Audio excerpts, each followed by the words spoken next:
probably realised, he is competing in the World Triathlon Championships at Arrowtown tomorrow.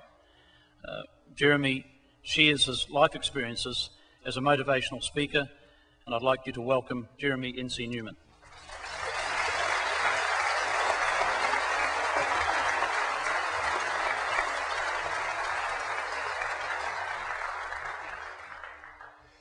Thank you.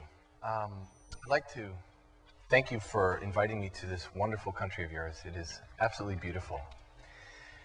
I'd like to spend a moment just telling you about the person that I was prior to May of '97. I was a fiercely competitive athlete. I participated in gymnastics. I was competing in gymnastics all through high school. I rode crew in college, and I've been a personal trainer since 1985. And the type of person that I was lots of fun to be around. I was a very jovial person. I was very emotionally closed off. I wasn't very giving of myself to people. I would say that I was very selfish.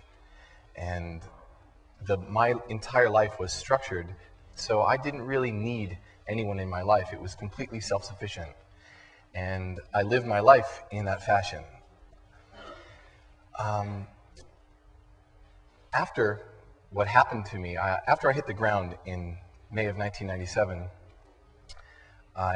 as you know from my bio, that I had an epiphany that happened while I was in the hospital. My mother, who I love very much, was recognizing that I wasn't a very happy person in the hospital. As you can imagine, waking up, finding out that you've been disabled. And I was pushing everyone in my life away, my family, my friends, and my mother sat down on my hospital bed and said to me, "Jeremy, you have a choice. You can stay in this hospital and live the rest of your life being angry, bitter, and alone, or you can take what's happened to you and turn it into something positive and inspire other people." Well, I wasn't ready at that moment to hear that. However, it wasn't until the following day where the words of my mother resounded in my head, and it was at that moment that I began to make a conscious choice to be more positive and see the positive things in life rather than seeing things that were seemingly taken away from me. And from that point forward, I, as you know, have rediscovered athletics and have become equally as competitive, but in a much safer way. I'm the life that I'm living now is so different than the life that I had lived in the past.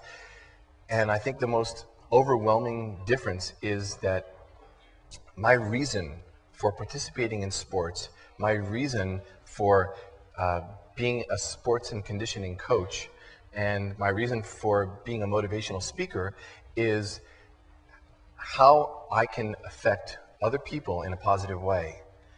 And it's very difficult to understand, and sometimes when I say this, it sounds kind of strange. However, what happened to me in May of 1997 was the best thing that ever could have happened to me. I could not imagine my life being as full as it is today 7 years ago. And the people that I meet through all the different things that I do are the reason what keeps me going and doing the kinds of things that I do is how I inspire and touch and move people in a positive way. And the choices that I make in my life are as a result of considering how what I'm doing is going to affect other people. And this is very different than the kind of person that I was living or being prior to May of 1997. And many of the things that I experience, as well as the things that I share with others, is something that I've heard my entire life. And I'm sure many of you have as well. However, it never really made a whole lot of sense, which was anything that you dream you want in your life is possible. You have to set your mind to go, you have to set your mind to it and allow nothing to get in the way of it. And that is exactly what I have done in my life. And that's how I've been able to be here talking to you and doing the things that I do throughout my life. And I am extremely honored to be here speaking to you at this very, very momentous occasion for you, celebrating your achievements. And I applaud you all. Thank you very much.